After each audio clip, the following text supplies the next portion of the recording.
وأنفقوا مما رزقناكم من قبل أن يأتي أحدكم الموت. Jadi tentu di sini teman-teman kalau bicara masalah musibah ada dua hal yang harus digarisbawahi, ada dua definisi lah ya supaya mudah. Ada musibah dan ada bencana, beda ya. Kalau dalam bahasa Indonesia pun beda. Kalau musibah teman-teman larinya kepada individual, kayak kita sakit, kehilangan barang, apalah, sumpek, sedih segala macam, kehilangan kerabat yang kita cintai, ini namanya musibah. Dan semua orang akan ditimpa musibah ini, ya, beriman atau kafir. Kalau bencana, sifatnya datang merata, semua orang kena. Kayak tsunami, banjir, gempa, apa segala macam. Kalau yang pertama, pasti kena. Beriman pun kita kena. Kalau orang beriman tujuannya untuk membersihkan dosanya kalau masih ada atau mendirikan derajatnya di surga. Jadi kadang-kadang di surga teman-teman ada derajat, kita nggak bisa jangkau kecuali 100 tahun sholat malam, 100 tahun bakti sama orang tua, 100 tahun sedekah. Tapi umur kita cuma 70. Itu pun yang kita pakai ibadah mungkin cuma 50 tahun. Tapi Allah mau kita jangkau tingkatan itu. Gimana caranya? Allah coba dengan 10 tahun penyakit. Allah coba dengan kegagalan beberapa kali usaha. Allah coba dalam masalah apalah, cobaan di anak, cobaan di pasangan, cobaan segala macam. Nah, ini untuk menjangkau derajat itu. Kalau orang-orang kafir atau orang fasik dengan cobaan dia, musibah individu ini, supaya dia sadar kalau dia salah dan dia kembali ke jalan Tuhannya. Kemudian kalau bencana tidak akan terjadi kecuali memang faktornya dosa. Nggak ada yang lain. Nggak ada yang lain. Teman-teman bisa lihat dalam surah Hud. Kalau saya tidak, ya surah Hud ini surah nomor 11 ayat 117. Ayat 117. A'udzubillahi minasyaitonirrajim. Wa ma kana rabbuka liyuhlikal qura bidzulmin wa ahluha muslihun. Bisa dibuka kalau punya program Quran. Buka surah Hud, surah nomor 11 ayatnya 117 ya. Coba dilihat ayat itu, saya bacakan dulu ya.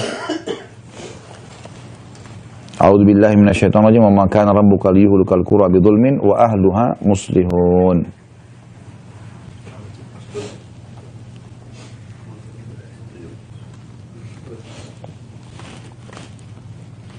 ya.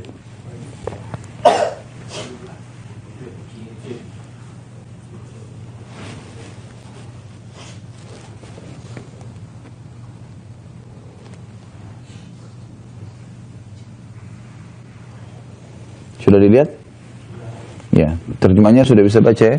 Dan Tuhanmu tidak akan membinasakan satu negeri sementara penduduknya berbuat kebaikan. Kata para ulama, ini adalah dalil yang sangat jelas tentang masalah tidak akan pernah satu negeri itu dibinasakan sama Allah sementara memang penduduknya berbuat kebaikan. Tidak mungkin ya. Kemudian ada lagi di dalam surah Al-Qasas ya. Saya coba lihat dulu.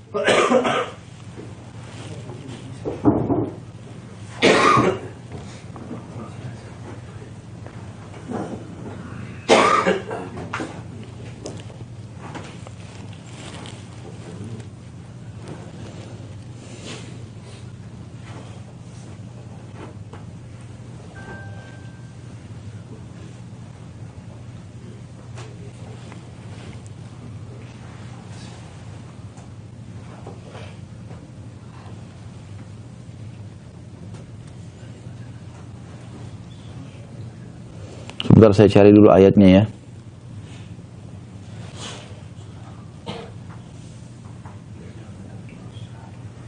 Ayat surah Al-Qasas ayat 59. Surah nomor 28 ayat 59. Ini teman-teman selalu jadikan pegangan ya. Ini ayat ini kaidah hidup. Kaidah hidup ini. Jadi kalau teman-teman tidak mau ditimpa bencana yang merata, semua keluarga kita kena, misalnya semua komplek kita kena, ini hati-hati, jauhi dosa saja. Surah Al-Qasas surah nomor 28 ayat 59 bunyinya, A'udzubillahi minasyaitonirrajim wa ma kana rabbuka muhlikal qura hatta yab'atsa fi ummiha rasulan yatlu 'alaihim ayatina wa ma kunna muhlikil qura illa wa ahluha zalimun.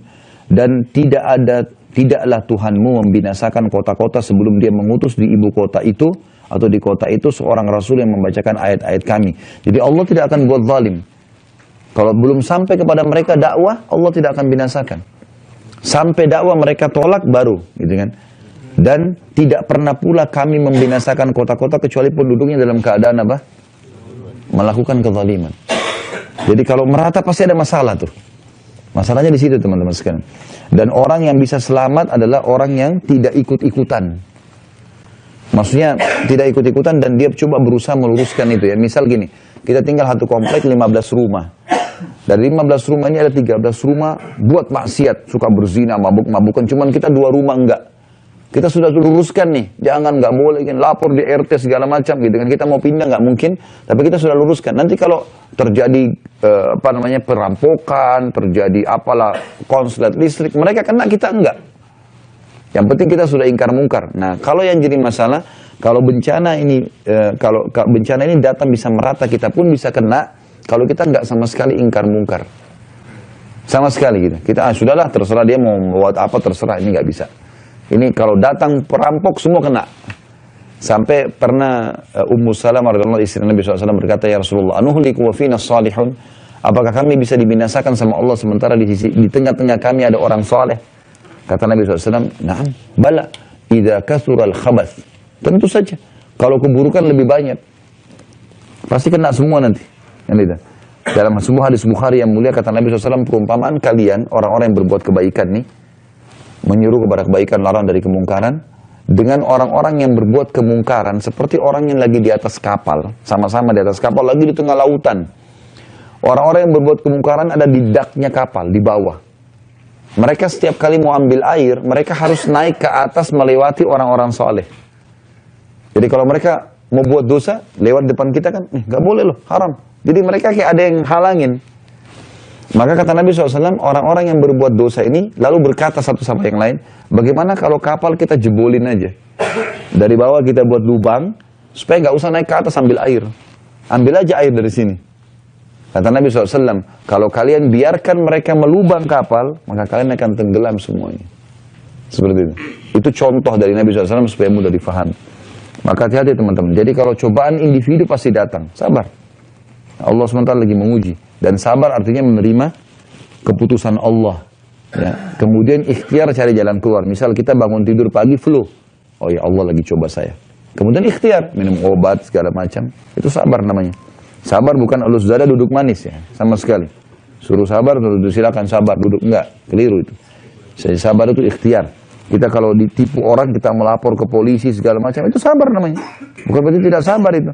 Sabar justru terima takdir Allah, oh ini Allah lagi uji. Tapi ikhtiar. Baru katanya itu baru-baru dia silakan dengan sabar.